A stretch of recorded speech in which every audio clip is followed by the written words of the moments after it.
Well, it's about 20 minutes, maybe 25 minutes later from when I showed you my campsite. You can see it there in the background. You can also tell that I have found my way into this little hammock here. I wanted to make this video and kind of catch up on some thoughts that I've been having. And first of all, let me just say, this is a great example, this little campsite. Good example of why I wanted to bring a traditional tent that you can see there in the background and not my usual hammock tent setup. That tree that's right there, I think that's the one, yeah, that tree and that tree, I would like to have put a hammock in between that. That'd have been a nice hammock shelter, except that tree is so fat, so big, that my strap wouldn't even go all the way around it, not even close. And I would have had to have two straps to make it work just on that side, and that would have left me with none for the other side. So I didn't come prepared for that. And so this is a good situation that kind of demonstrates why I decided not to go with hammock camping, even though it's much more comfortable.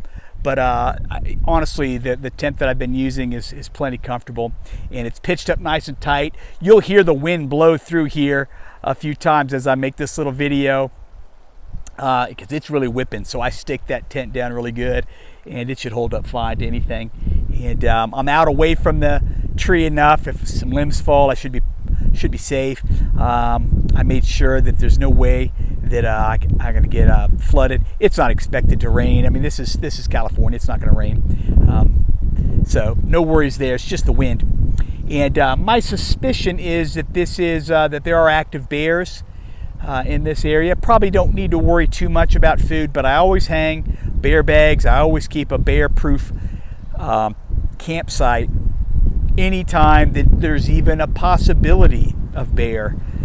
Last thing I want to do is lay in bed worried about whether a bear can smell me. That doesn't yield good sleep. So anyway, again, I just feel very fortunate to find this little campsite. It is beautiful. I'm over here. Let me take this and show you what I'm doing. I'm just I found this couple little trees here by this little stream, and it's going to be a nice little afternoon as I just relax here and just kind of think about what I've been doing. And what I wanted to talk about with you just for a second here is just, some of the thoughts I've had. I've really been thinking along the ride today as my brother and I rode up here to this area, what a blessing family is. Now, big deal, right? I mean, a lot of people know that. That's nothing new. That's nothing earth-shattering. But, it's an easy thing to forget. It's an easy thing to take for granted.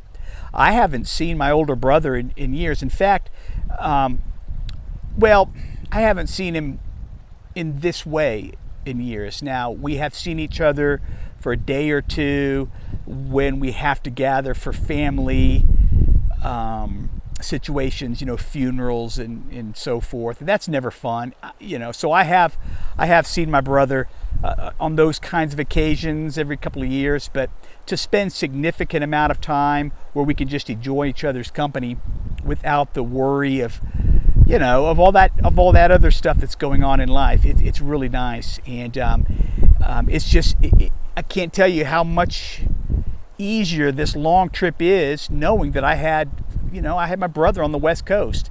The farther away I got from my wife and children and my support community there in the Nashville area, the closer I was getting to my brother. And for a long trip like this, that makes a big difference. Yeah, there's part of what I wanted to experience during this 8 weeks is that feeling of independence, self-reliance, all of these things that I've already talked about. And that's certainly been the case, but there's also the practical side of me and anybody who's got common sense to think about the what ifs. If there is a problem, is there somebody relatively close by that I could tap for help? Now, of course, even strangers are willing to help if you ask, but But there's just something knowing that I do have family on the West Coast here as I tour around California now for the next few days, going through the Sierra Nevada mountains. My brother's only a couple hours away, and that's good. And even when we head up to Seattle, when I go up there to meet my wife up there, there is, we're not terribly far away from family. Now, more important than that, right? More important than just that safety feature of having family, but just the emotional satisfaction that comes with spending time with family. And this trip is really revealing that in both ways. The enjoyment I've been having with my brother and my sister-in-law, that's treasured, right? That's important. But also the time away from my wife and the time away from my children, that really helps bring into focus how important they are in my life. That's one of the reasons I like going on these extended trips. It's one reason I like doing solo backpacking, solo motorcycle rides. It really does bring back to your mind very quickly how much my family really does mean to me. And not just my family, but my community. When you're around people all the time, which I usually am, it's just easy to take that for granted. And you know it intellectually that they're important. You know it, but you feel it at a different level when you're, thousands of miles away, and you can only speak by phone and maybe through the obviously texting and even with the cameras we have, we can even see each other, do the FaceTiming and all that. It's just not the same as being there together, in the same place. So wherever you are, I just want to encourage you, think about your family. Don't take them for granted.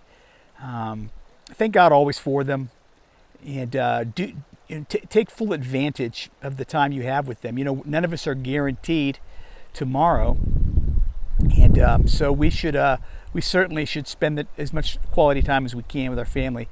Nobody at the end of their life is going to say, boy, I wish I would have spent more time working. I wish I'd have spent more time chasing money. I wish I'd have spent more time even in hobbies. And I wish I wouldn't have spent so much time with my family. That's never what happens. As a pastor, I do get the blessing and privilege of spending, the last few days and even hours with people as they're looking at death. And these are the themes that come up, that they wish they would have spent more time with their family, that they wish they would have taken full advantage of those fleeting opportunities, because life really is short. And I don't mean this video to be somber by any means. It's just the opposite. I want to just remind you and myself and all of us that that family being close to us is one of the great blessings and great treasures of life.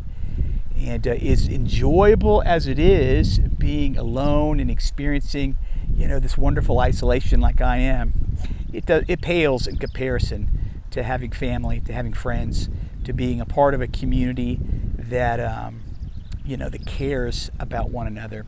And I would just say to you, if you're watching and you don't really have that, you don't really have a community, I would encourage you, to find one, find a church family, find some kind of community, and make that a part of your life, because it really is priceless, and it makes life far more enjoyable. In fact, it makes us more healthy.